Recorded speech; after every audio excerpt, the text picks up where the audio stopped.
Hello friends, welcome to SSC GK YouTube channel. आज के इस वीडियो में डिस्कस करने वाले हैं स्वतंत्रता आंदोलन से संबंधित कुछ और महत्वपूर्ण प्रश्न उत्तर जो कि आपके पिछले एसएससी के एग्जाम्स में पूछे गए हैं और आगे आने वाले एग्जाम्स में इंपॉर्टेंट हो सकते हैं।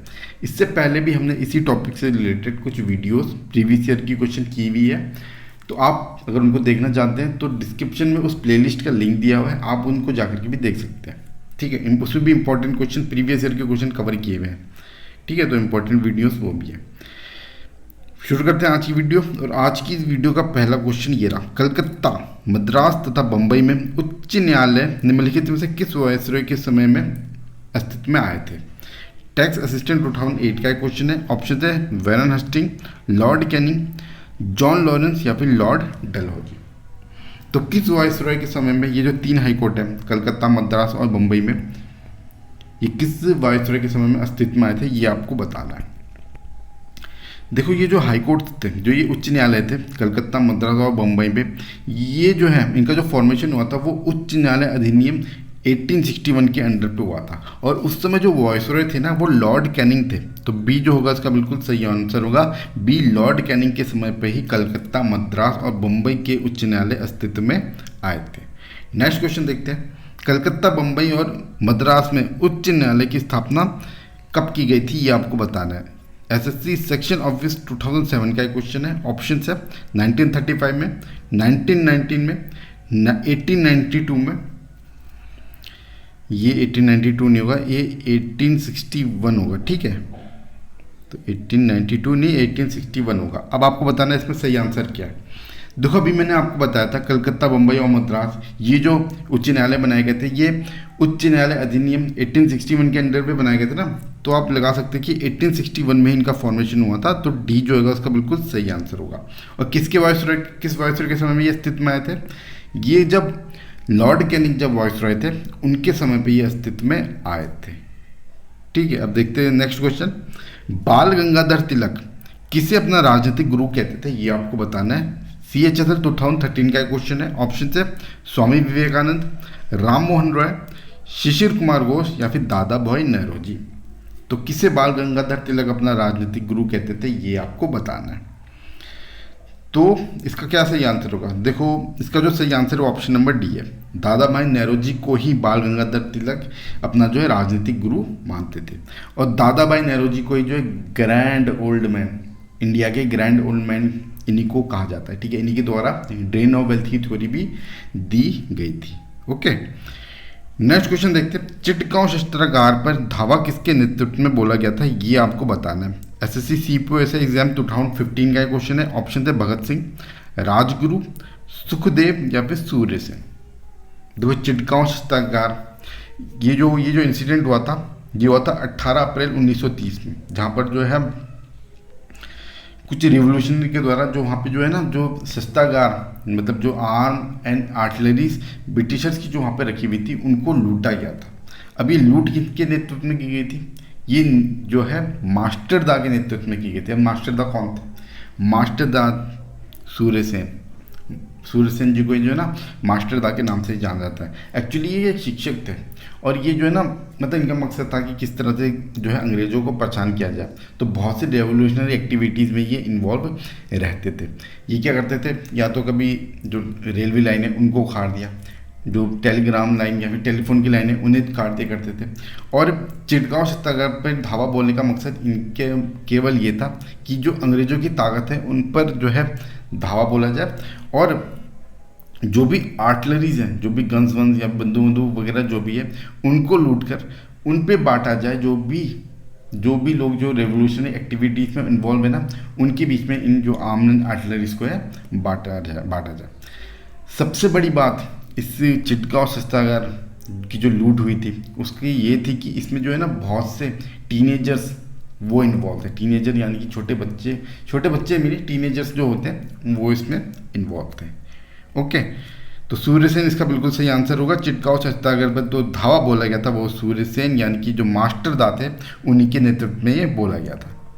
नेक्स्ट क्वेश्चन देखते हैं, गांधी इरविन समझौते पर हस्ताक्षर कब हुए थे, ये आपको बताना है। MTA 2013 का क्वेश्चन है। ऑप्शन थे 10 मार्च 1930, 20 मार्च 1931, 12 मार्च 1931 या फिर 5 मार्च 1931। तो क्या होगा इसका सही आंसर? देखो इसका जो सही आंसर है वो मैं आपको बताता हूँ। इसका सही आंसर है ऑप्शन नंबर डी, 5 मार्च 1931। 5 मार्च 1931 को गांधी इरविन समझौते पर हस्ताक्षर हुए थे। इसको जो है ना Delhi pact, Gandhi Irwin pact भी जाना इस नाम से जाना जाता है, और दिल्ली पैक्ट के नाम से भी इसको जाना जाता है। एक्चुअली हुआ क्या था कि देखो राउंड टेबल, इस समय में ना राउंड टेबल कॉन्फ्रेंस चल रही थी, कहाँ पे? लंदन में। और गांधी जी ने भारत में क्या हो गया था, इन्होंने जो है सिविल डिसोबीडियंस मूवमेंट ये चलाया हुआ था भारत में। तो कांग्रेस ने जो है जो ये राउंड टेबल कॉन्फ्रेंस जो लंदन में चल रही थी उसको बॉयकॉट किया हुआ था। पहली राउंड टेबल कॉन्फ्रेंस में इंडियन नेशनल कांग्रेस जो थी उसने पार्टिसिपेट नहीं किया था, और अब ब्रिटिशर चाहते थे कि ये किसी तरह से भी ये जो है राउंड टेबल कॉन्फ्रेंस में पार्टिसिपेट करें। इसीलिए इरविन जो थे, जो उस समय वाइसरॉय थे, वो जाते गांधी जी के पास, और गांधी जी और इरविन इन दोनों के बीच में एक समझौता होता है जिसको हम गांधी इरविन पैक्ट या फिर दिल्ली पैक्ट के नाम से जानते हैं। इस पैक्ट के बाद ये जो समझौता हुआ था, इसके बाद गांधी जी ने सिविल डिसोबीडियंस मूवमेंट जो था वो वापस ले लिया था और तैयार हो गए थे किसमें? राउंड टेबल कॉन्फ्रेंस में पार्टिसिपेट करने के लिए। तो जो सेकंड राउंड टेबल कॉन्फ्रेंस हुई थी उसमें इंडियन नेशनल कांग्रेस की तरफ से गांधी जी ने पार्टिसिपेट किया था, और ये केवल राउंड टेबल कॉन्फ्रेंस थी जिसमें गांधी जी ने पार्टिसिपेट किया था, फिर कांग्रेस ने पार्टिसिपेट किया था पहली जो हुई थी। और जो तीसरी राउंड टेबल कॉन्फ्रेंस हुई थी इसमें गांधी जी या फिर कांग्रेस की तरफ से कोई भी डेलीगेट नहीं गए थे। ठीक है, ये भी आप याद रखिएगा। नेक्स्ट क्वेश्चन देखते हैं, कौन से गोलमेज सम्मेलन में महात्मा गांधी ने भाग लिया था, ये आपको बताना है। एसएससी सीएचएसएल 2015 का क्वेश्चन है।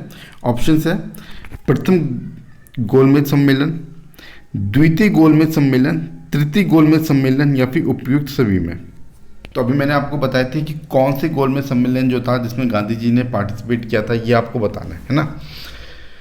देखो अभी मैंने आपको बताया गांधी जी और इरविन पैक्ट साइन हो जाता है। उसके बाद गांधी जी जो है अपना सिविल डिसोबीडियंस मूवमेंट जो है वापस ले लेते हैं, और वो भी राउंड टेबल कॉन्फ्रेंस में पार्टिसिपेट करने के लिए तैयार हो जाते हैं। मतलब इंडियन नेशनल कांग्रेस भी पार्टिसिपेट करने के लिए तैयार हो जाती है।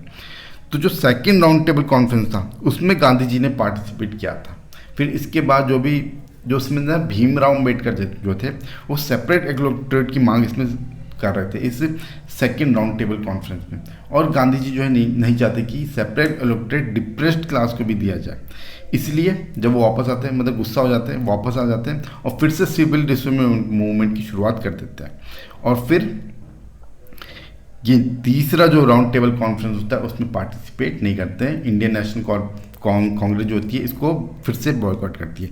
तो पहला था उस समय सिविल डिसोबीडियंस मूवमेंट चल रहा था, इसमें जो है कांग्रेस पार्टिसिपेट नहीं करती है।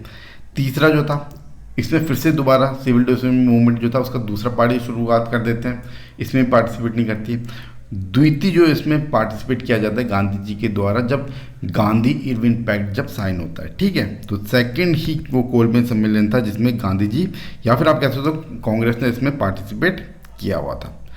नेक्स्ट क्वेश्चन देखते हैं, 1937 में कांग्रेस ने मंत्रिमंडल बनाए थे। एसएससी सीएचएसएल 2011 का एक क्वेश्चन है।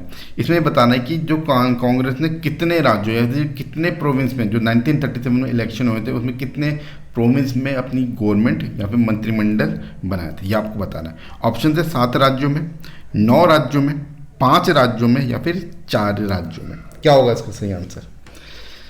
कोई भी इसका सही आंसर नहीं है इसमें से। ठीक है, ये मैं आपको पहले बता देता हूँ। अब क्या है इसका सही आंसर?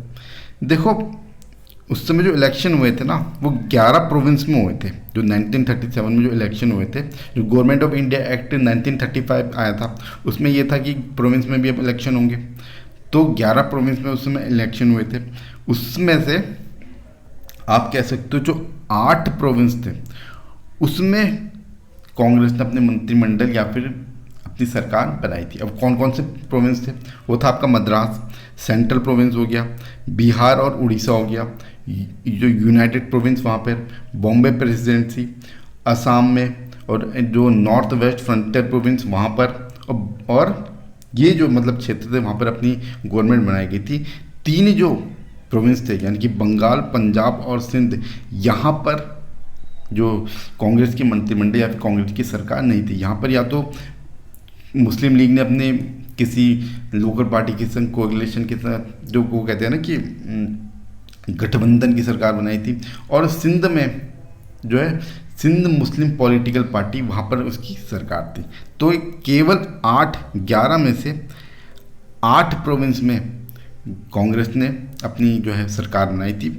3 में जो 3 बच रही है उनमें से 2 में जो है मुस्लिम लीग ने किसी लोकल पार्टी के संग मिलके अपनी सरकार बनाई थी, और जो एक बच रहा है यानी कि जो सिंध था वहाँ पर सिंध मुस्लिम पॉलिटिकल पार्टी उसने गवर्नमेंट बनाई थी। तो 8 तो कहीं ऑप्शन में है ही नहीं, तो 8 ये इसका कोई आंसर यहाँ पे आप सही हो ही नहीं सकता। ठीक है, नेक्स्ट क्वेश्चन देखते हैं। महात्मा गांधी के राजनीतिक गुरु कौन थे, ये आपको बताना है। MTA 2011 में क्वेश्चन पूछा गया था, 2013 में पूछा गया, मैट्रिक 2008 में भी क्वेश्चन पूछा गया था, 3 बार ये क्वेश्चन पूछा गया है। तो कौन थे गांधी जी के राजनीतिक गुरु, ये आपको बताना है। तो कौन थे, गोपाल कृष्ण गोखले, बाल गंगाधर तिलक, अरविंद घोष या फिर लाला लाजपत राय। बाल गंगाधर तिलक नहीं, इसका सही आंसर है गोपाल कृष्ण गोखले महात्मा गांधी के राजनीतिक गुरु थे। तो ए जो है ना इसका बिल्कुल सही आंसर है। बहुत बार रिपीट हुआ है क्वेश्चन, आप देख सकते हो, तो इंपॉर्टेंट हो सकता है, याद कर लीजिए। नेक्स्ट क्वेश्चन देखते हैं। 1918 में महात्मा गांधी ने सूती कपड़ा कारखानों के मजदूरों के बीच आंदोलन चलाने डैश डैश डैश जा पहुंचे थे। SSC ऑनलाइन 2006 का क्वेश्चन है। अब आपको ये बताना, जो सूती कपड़े के कारखानों के जो लेबर थे उनके लिए जो आंदोलन चलाया गया था गांधी जी के द्वारा, वो कहाँ चला गया था, ये आप बता सकते हो। ऑप्शन थे मद्रास, बॉम्बे, सूरत या फिर अहमदाबाद। तो क्या होगा इसका सही आंसर। देखो, गांधी जी का जो पहला सत्याग्रह वो था, वो तो आपको पता ही होगा, वो चंपारण में उन्होंने जो नील की खेती करने वाले किसान थे उनके लिए किया था। और फिर उनका जो पहला जो भूख हड़ताल थी वो कौन सी थी, वो यही थी जो इन्होंने जो सूती कपड़ा कारखाने के मजदूरों के लिए जो भूख हड़ताल की थी ना, वो भारत में उनकी पहली भूख हड़ताल थी। अब वो कहाँ करी थी, ये आप बता सकते हो। ये उन्होंने करी थी जो अहमदाबाद, उस जगह पर करी थी। देखो, जो अहमदाबाद के जो मिल वर्कर्स थे ना, जो कॉटन मिल के वर्कर्स थे, और जो अहमदाबाद मिल वर्कर के जो मालिक थे, उनके बीच में कुछ जो प्लेग बोनस उसके रिलेटेड कुछ कॉन्फ्लिक्ट चल रहे थे दोनों के बीच में। और इसी कॉन्फ्लिक्ट को सुलझाने के लिए गांधी जी ने, कहा जाता है कि 3 दिन तक भूख हड़ताल करी थी, और ये इनकी पहली भूख हड़ताल थी भारत में। ठीक है, तो डी जो होगा इसका बिल्कुल सही आंसर होगा। और इस भूख हड़ताल के बाद जो मिल के जो मालिक थे वो नेगोशिएशन करने के लिए तैयार हो गए थे कि हम इनको जो है कुछ ना कुछ पैसा प्लेग बोनस के तौर पे इनको दिया जाएगा। तो डी जो होगा इसका बिल्कुल सही आंसर होगा। अहमदाबाद मिल वर्कर के जो लेबर्स जो थे उन्हीं के लिए गांधी जी ने ये सत्याग्रह या फिर पहली भूख हड़ताल ये करी थी। नेक्स्ट क्वेश्चन देखते हैं। गांधी जी ने सत्याग्रह आंदोलन किस वर्ष में आरंभ किया था, ये आपको बताना है। FCI 2012 का एक क्वेश्चन है। ऑप्शन है 1919, 1927, 1934 या फिर 1942। सत्याग्रह आंदोलन की शुरुआत किस वर्ष में की गई थी, ये आपको बताना है। ठीक है, तो वैसे जो पहला सत्याग्रह वो आपको मैंने बता दिया था कि 1917 में चंपारण में था, जो जहाँ पर जो है किसानों को जो है फोर्स किया जाता था कि वो नील की खेती करें, और उसी के विरोध में इन्होंने ये सत्याग्रह किया था। अब ये था लोकल लेवल पे। अब राष्ट्रीय लेवल पे जो उनके द्वारा सत्याग्रह चलाया गया था वो 1919 में, जब रॉवलेट एक्ट आया था ना, उसके बाद उसके अगेंस्ट इन्होंने 1919 में ये सत्याग्रह आंदोलन चलाया था। ठीक है, जो 1919 इसका बिल्कुल सही आंसर है, रॉवलेट एक्ट के विरुद्ध में। ठीक है, नेक्स्ट क्वेश्चन देखते हैं। महात्मा गांधी ने किस आंदोलन से भारतीय राजनीति में प्रवेश किया था, ये आपको बताना है। CGL 2015 का क्वेश्चन है। ऑप्शन है सूरत सत्र, चंपारण आंदोलन, दांडी मार्च, फिर से यहाँ पे डिलीट हो गया, इसकी जगह पर आप कर लो सिविल डिसोबीडियंस सिविल मूवमेंट या सिविल डिसोबीडियंस मूवमेंट जो है वो आप इसकी जगह पर रख सकते हो। ठीक है, तो किस आंदोलन से भारतीय राजनीति में प्रवेश किया था ये आपको बताना है। तो कौन सा वो मूवमेंट था, देखो वो था आपका चंपारण आंदोलन। 1917 में जो नील की खेती करने के लिए जो किसानों को फोर्स किया जाता था, उसी के अगेंस्ट में चंपारण आंदोलन, ये आंदोलन गांधी जी के द्वारा चलाया गया था। ठीक है, तो बी जो होगा उसका बिल्कुल सही आंसर होगा। इसी के थ्रू ये गांधी जी जो है भारतीय राजनीति में एंटर कर गए थे, चंपारण आंदोलन के थ्रू। नेक्स्ट क्वेश्चन देखते हैं, गांधी जी की अध्यक्षता में एनआईसीसी अधिवेशन कहाँ आयोजित किया गया था, ये आपको बताना है। ऑप्शन है मद्रास, लाहौर, बेलगाम या फिर कलकत्ता। आईएनसीसी या फिर कह लो आप इंडियन नेशनल कांग्रेस, इनके अध्यक्ष कब बने थे? देखो गांधी जी ना केवल एक बार इंडियन नेशनल कांग्रेस के अध्यक्ष बने थे, और ये बताना ये कौन सा अधिवेशन था, ये कौन सी कांग्रेस का सेशन था जिसमें ये जो है अध्यक्ष बने थे कांग्रेस के। तो देखो क्या है इसका जो सही आंसर है वो है ऑप्शन नंबर सी, बेलगाम। बेलगाम में जो कांग्रेस का अधिवेशन हुआ था 1924 में, साल भी आप याद कर सकते हो, ये भी पूछ दिया जाता है किस साल बने थे वो कांग्रेस के अध्यक्ष।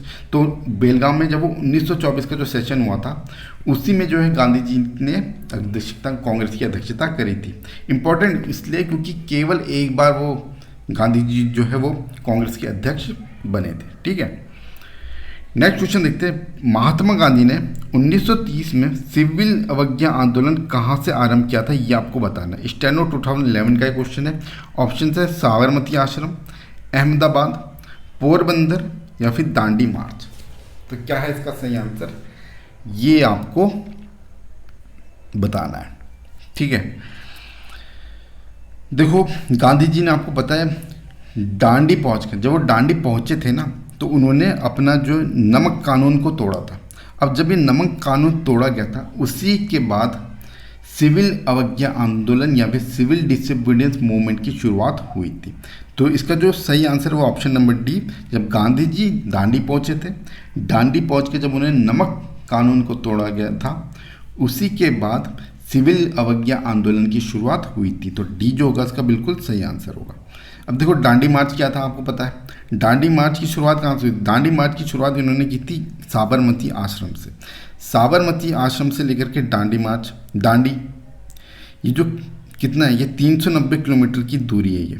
अब इस दूरी को कहा जाता है 24 दिनों में गांधी जी ने पूरा किया था। इस दांडी मार्च की शुरुआत इन्होंने साबरमती से आश्रम से करी थी आपकी 12 मार्च 1930 को, और 6 अप्रैल 1930 को ये दांडी पहुंचे थे। और दांडी पहुंचने पे ही इन्होंने नमक कानून को तोड़ा था, और नमक कानून तोड़ने के साथ ही 6 अप्रैल 1930 को सिविल अवज्ञा आंदोलन इसकी शुरुआत हो गई थी। ठीक है, तो दांडी मार्च की शुरुआत तो इन्होंने ये पूछा, अगर आप पूछ दिया जाए कि दांडी मार्च की शुरुआत कहाँ से की थी, दांडी मार्च की शुरुआत इन्होंने साबरमती आश्रम से करी थी। फिर ये दांडी पहुंचे थे कब? 6 अप्रैल 1930 को। 6 अप्रैल 1930 को जब दांडी पहुंचे थे तब शुरुआत हुई थी आपके सिविल डिसोबीडियंस मूवमेंट की। नेक्स्ट क्वेश्चन है, नमक सत्याग्रह कहाँ पर समाप्त हुआ था, ये आपको बताना है। एसएससी ऑनलाइन मैट्रिक लेवल 2017 का क्वेश्चन है। ऑप्शन है दांडी, सूरत, अहमदाबाद या फिर साबरमती। नमक सत्याग्रह कहाँ पर खत्म हुआ था ये आपको बताना है। नमक सत्याग्रह कह लो या फिर आप ये भी कह सकते हो कि दांडी मार्च कहाँ पर समाप्त हुई थी ये आपको बताना है। देखो दांडी मार्च मैं बता ही चुका हूँ, तो ए जो इसका बिल्कुल सही आंसर होगा। नमक सत्याग्रह के लिए, नमक सत्याग्रह करने के लिए गांधी जी जो है, गांधी जी ने आपको पता है दांडी मार्च क्या था। दांडी मार्च की शुरुआत हुई थी आपकी साबरमती आश्रम से 12 मार्च 1930 को। ठीक है, 12 मार्च 1930 को उन्होंने ये मार्च की शुरुआत की थी, दांडी मार्च की। 24 दिन के बाद यानी कि 6 अप्रैल 1930 को गांधी जी दांडी पहुंचे थे। दांडी में जब उन्होंने नमक सत्याग्रह किया था, जब नमक के कानून को तोड़ा था, उसी के साथ नमक सत्याग्रह इसकी समाप्ति हुई थी और शुरुआत हुई गई थी आपकी इसकी सिविल डिसोबीडियंस मूवमेंट की। ठीक है, तो ये आप कह सकते हो कि दांडी मार्च जो है वो या फिर नमक सत्याग्रह जो है वो दांडी पे जब वो 6 अप्रैल 1930 को जब गांधी जी दांडी पहुंचे थे तब ये समाप्त हुआ था। नेक्स्ट क्वेश्चन देखते हैं, गांधी जी खादी को किसका प्रतीक मानते थे?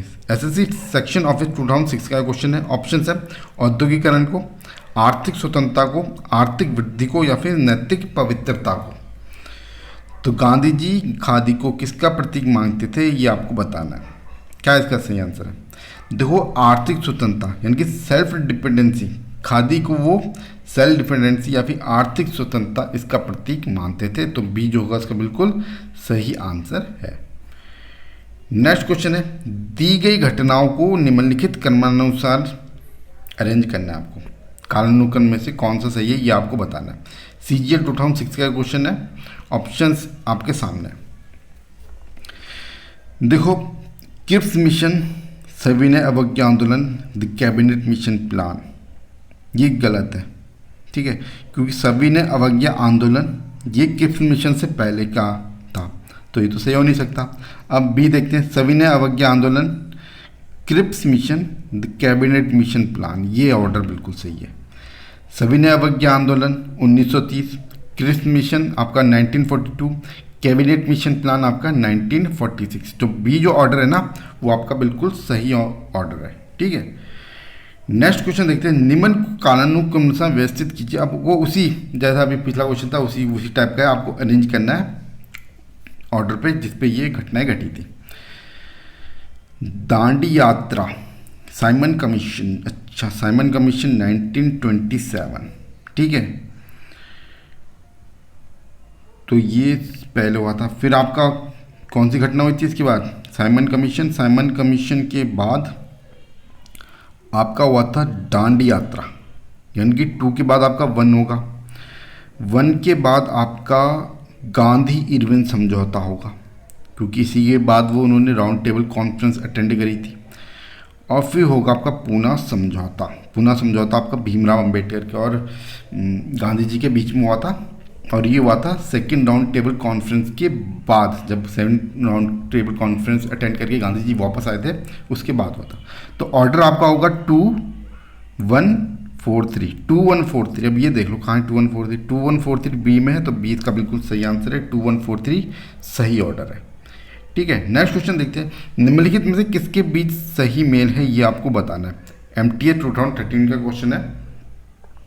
क्या ये मैच सही है? असहयोग आंदोलन सुरेंद्रनाथ बनर्जी, या फिर स्वदेशी आंदोलन रविन्द्रनाथ टैगोर, भारतीय राष्ट्रीय कांग्रेस, या फिर सुभाष चंद्र बोस, स्वराज पार्टी और महात्मा गांधी? तो कौन सा मैच सही है ये आपको बताना है। देखो ये सही है, सभी को पता होगा, इंडियन नेशनल आर्मी, इसकी जो बनाया गया था उसको सुभाष चंद्र बोस जी के द्वारा बनाया गया था, तो सी जो होगा इसका बिल्कुल सही आंसर होगा। स्वदेशी आंदोलन में कहीं ना कहीं रविन्द्रनाथ टैगोर भी इन्वॉल्व थे, पर मेजर जो सही आंसर है ना वो इंडियन नेशनल आर्मी और सुभाष चंद्र बोस ही है, ठीक है। सुरेंद्रनाथ बनर्जी असहयोग आंदोलन ये गांधी जी के द्वारा चलाया गया था, तो सही हो नहीं सकता। स्वराज पार्टी की स्थापना आपको पता है CR चित्तरंजन दास और मोतीलाल नेहरू जी के द्वारा की गई थी, तो ये भी इसका सही आंसर नहीं है। तो सी जो है ना इसका बिल्कुल सही आंसर है, भारतीय राष्ट्रीय कांग्रेस, सुभाष चंद्र बोस, ठीक है। 1937 में किन 2 राज्यों में गैर कांग्रेस मंत्रिमंडल थे? CGL 2011 का एक क्वेश्चन है। ऑप्शन है बंगाल और पंजाब, पंजाब और उत्तर सीमा प्रांत, मद्रास और मध्य प्रांत, बिहार और उत्तर प्रदेश। देखो 1937 में 11 प्रोविंस में इलेक्शन हुए थे, उनमें जो है ना 8 में जो है कांग्रेस की मंत्रिमंडल आप कह सकते हो वो थी। अब 3 में कांग्रेस के मंत्रिमंडल नहीं थे, वो कौन कौन से थे? वो थे आपके बंगाल, पंजाब और सिंध। बंगाल, पंजाब और सिंध, ये 3 प्रोविंस थे जहाँ पे कांग्रेस की मंत्रिमंडल नहीं थे। तो जो आप एक ही ए देख रहे हो, बंगाल एवं पंजाब। उत्तर सीमा प्रांत यानी कि नॉर्थ वेस्ट फ्रंट प्रोविंस, उसमें जो है कांग्रेस की गवर्नमेंट थी। मध्य प्रांत, सेंट्रल प्रोविंस, इसमें भी इन दोनों में ही मद्रास और जो मध्य प्रांत है दोनों में कांग्रेस की जो है वो मंत्रिमंडल थे। बिहार और उत्तर प्रदेश, या फिर बिहार और यूनाइटेड प्रोविंस उस समय क्या आप कह लो, तो यहाँ पर भी जो है वो कांग्रेस के मंत्रिमंडल थे। बंगाल और पंजाब, और एक और मैंने आपको नाम बताया सिंध प्रोविंस, यहाँ पर गैर कांग्रेस मंत्रिमंडल थे। बंगाल में तो जो है जो मुस्लिम लीग है उन्हें कृषक पार्टी उसके संग मिलके ये गवर्नमेंट जो अपनी मंत्रिमंडल बनाए थे। पंजाब में भी मुस्लिम लीग ने जो है यूनियनिस्ट पार्टी जो थी उसके साथ मिलकर के अपना मंत्रिमंडल वहाँ पे बनवाया था। और जो सिंध है ना, वहाँ पर जो सिंध मुस्लिम पॉलिटिकल पार्टी थी उसने गवर्नमेंट बनाई थी या फिर अपना मंत्रिमंडल ये बनाया था। तो ये जो है उसका बिल्कुल सही आंसर होगा बंगाल और पंजाब। नेक्स्ट क्वेश्चन है 1939 में सुभाष चंद्र बोस किसे हराकर कांग्रेस के अध्यक्ष चुने गए थे, ये आपको बताना है। सीजीएल 2015 का क्वेश्चन है। ऑप्शन है मौलाना अबुल कलाम आज़ाद, पट्टाभी सीतारामैया, जवाहरलाल नेहरू या फिर वीबी पटेल या फिर वल्लभ भाई पटेल। तो 1939 इसमें जो है जो कांग्रेस का उसमें सेशन होने वाला था ना, इसमें जो है पट्टाभी सीतारामैया इनको हराकर सुभाष चंद्र बोस जी जो है वो कांग्रेस के अध्यक्ष चुने गए थे। ठीक है। और देखो ये पट्टाभी सीतारामैया जो थे ना वो गांधी जी के रिप्रेजेंटेटिव थे ये माना जाता था। और गांधी जी जब ये पट्टाभी सीतारामैया की जब हार हुई थी तो उन्होंने गांधी जी ने ये कहा था कि ये पट्टाभी की हार नहीं, ये मेरी हार है। इसके बाद आपको पता है 1939 में सुभाष चंद्र बोस जी जो है वो रिज़ाइन दे देते हैं कांग्रेस से, इस अध्यक्ष पद से, और कांग्रेस को छोड़ देते हैं। और कांग्रेस छोड़ने के बाद उनके द्वारा फॉरवर्ड ब्लॉक इसकी स्थापना की गई थी। ठीक है। नेक्स्ट क्वेश्चन देखते हैं। कैबिनेट मिशन कब भारत आया था, ये आपको बताना है। सीजीएल 2011 का एक क्वेश्चन है। ऑप्शन है 1943 में, 1944 में, 1945 में या फिर 1946 में। तो कब आया था कैबिनेट मिशन, ये आपको बताना है। देखो ये आया था 1946 में। ठीक है, ये आप याद कर लीजिए 1946 में ये भारत आया था। और इस क्या था ना कि जब आज़ादी दी जा रही थी भारत को, उससे पहले ना बहुत से ऑफर जो ब्रिटिशर्स के द्वारा दिए जा रहे थे कि किस तरह से जो है जो पावर का है वो ट्रांसफ़र होगा। अब 1946 में इसी प्लान को लेकर कैबिनेट मिशन जो है ये भारत आया था। और इसको जो है ना दोनों कांग्रेस ने भी, और आप कह सकते हो इंडियन नेशनल कांग्रेस ने भी, और मुस्लिम लीग ने भी इसको रिजेक्ट कर दिया था। एक्चुअली ये आए थे, ये इनका मकसद ये था कि जो कॉन्स्टिट्यूशन बनेगा भारत का, उसके लिए जो कॉन्स्टिट्यूशन असेंबली बनाई जाएगी उसके फॉर्मेशन के लिए आई थी। और जो अंतरिम गवर्नमेंट बनाई जाएगी उनको बनाने के लिए कैबिनेट मिशन प्लान उस समय भारत ये आया था। इसको हम डिटेल में किसी और वीडियो में डिस्कस करेंगे कैबिनेट मिशन प्लान। ठीक है, तो डिटेल में उस समय डिस्कस करेंगे। खाली ये आप समझ लीजिए कि कैबिनेट मिशन आया था कि भारत को किस तरह से पावर ट्रांसफर जो करना है, और कॉन्स्टिट्यूंट असेंबली बनवाने के लिए आए थे, और जो अंतरिम गवर्नमेंट जो बनाई जाएगी वो किस तरह से बनाई जाएगी उसके लिए भारत आए थे 1946 में। नेक्स्ट देखते हैं, भारत में कैबिनेट मिशन किस लिए भेजा गया था, ये आपको बताना है। ऑप्शन है एक राष्ट्रीय सरकार स्थापित करने के लिए, शक्ति के अंतरण के लिए, एक संवैधानिक व्यवस्था निश्चित करने के लिए, पाकिस्तान के लिए जिन्ना की मांग स्वीकारने के लिए, या फिर भारत को आज़ादी देने से इनकार करने के लिए। तो क्या है इसका सही आंसर? देखो अब मैंने आपको बताया जो कैबिनेट मिशन प्लान जो 1946 में आया था, इसका मिशन था कि पावर का ट्रांसफ़र हो, और जो कॉन्स्टिट्यूशन बनाया जाएगा भारत का उसको बनाने के लिए जो कॉन्स्टिट्यूंट असेंबली बनाई जाएगी उसका निर्माण कैसे करना है उसके लिए, और जो अंतरिम गवर्नमेंट बनाई जाएगी उसके लिए भारत आया था। तो 20 का बिल्कुल सही आंसर होगा। शक्ति के अंतरण के लिए एक संवैधानिक व्यवस्था निश्चित करने के लिए ये भारत आए थे। एक सरकार स्थापित करने के लिए, ये इसका सही आंसर नहीं है। पाकिस्तान के लिए जिन्ना की मांग स्वीकार करने के लिए, देखो पाकिस्तान इसमें ये नहीं था कि जो है अलग पाकिस्तान बनाया जाएगा, वो नहीं था, इसलिए मुस्लिम लीग ने इसको जो है रिजेक्ट कर दिया था एक तरह से। ठीक है, भारत को आज़ादी देने से इनकार करने के लिए बिल्कुल ये भी गलत है, क्योंकि वो मान चुके थे कि हाँ भारत को आज़ादी अब दी जा रही है, और उसी के पावर ट्रांसफर के लिए भारत ये आए थे। नेक्स्ट क्वेश्चन देखते हैं, 1942 में भारत छोड़ो आंदोलन करने के लिए कौन सा मुख्य कारण था? CHSL 2012 का एक क्वेश्चन है। ऑप्शन है क्रिप्स मिशन की विफलता, अंग्रेजों का विश्व युद्ध सेकंड में उलझ जाना, लोगों में घोर बेचैनी, या फिर साइमन कमीशन की रिपोर्ट। तो क्या कारण था 1942 में भारत छोड़ो आंदोलन का, ये आपको बताना है। देखो इसका जो रीजन था ना वो था क्रिप्स मिशन। जो क्रिप्स मिशन यहाँ भारत में आया था जो पूरी तरह से विफल हो गया था ये प्लान। इसी के अगेंस्ट में भारत छोड़ो आंदोलन की शुरुआत की गई थी। एक्चुअली क्रिप्स मिशन ना एक तरह से एक उसके लिए आया था ताकि भारत जो है वो पार्टिसिपेट करने लग जाए वर्ल्ड वॉर सेकेंड में। वर्ल्ड वॉर सेकेंड का ही टाइम था 1942 और ब्रिटिशर्स चाहते थे कि इंडिया भी इसमें पार्टिसिपेट करे वर्ल्ड वॉर सेकेंड में। और इसी निगोशिएशन के लिए अब देखो कुछ ना कुछ मांग रहे हो, उसके बदले कुछ ना कुछ तो देना पड़ेगा। इसी के लिए क्रिप्स मिशन जो है वो भारत आया था कि क्या इनकी मांग है, जो इनको कुछ दिया जाए इसके बदले में। और उसके बदले में ये दे क्या रहे थे कि भारत जो है वर्ल्ड वॉर सेकेंड में ताकि पार्टिसिपेट करे, ये डोमिनेंट स्टेटस दे रहे थे, मतलब कंप्लीट इंडिपेंडेंस नहीं दे रहे थे। ये कह रहे थे आपको डोमिनेंट स्टेटस दिया जाएगा, और वो भी कब दिया जाएगा, जब वर्ल्ड वॉर सेकेंड खत्म होगा। उस समय निश्चित होता नहीं वर्ल्ड वॉर सेकेंड कब खत्म होगा। और इसीलिए गांधी जी ने क्रिप्स मिशन को एक पोस्ट डेटेड चेक का था।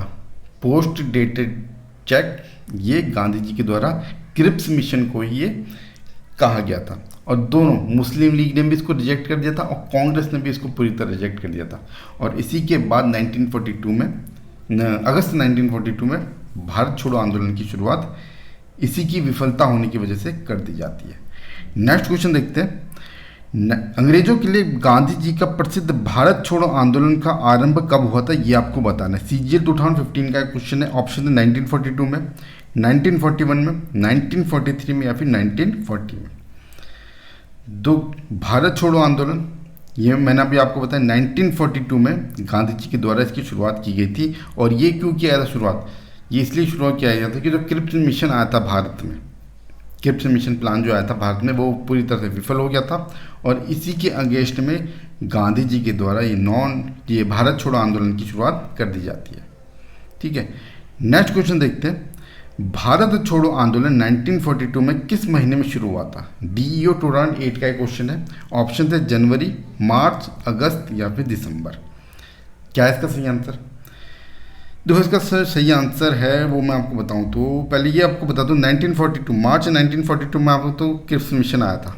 ठीक है, और इसी की विफलता के लिए जब ये फेल हो गया था क्रिप्स मिशन पूरी तरह से, इसी की विफलता के बाद अगस्त 1942 में भारत छोड़ो आंदोलन की शुरुआत गांधी जी के द्वारा कर दी गई थी।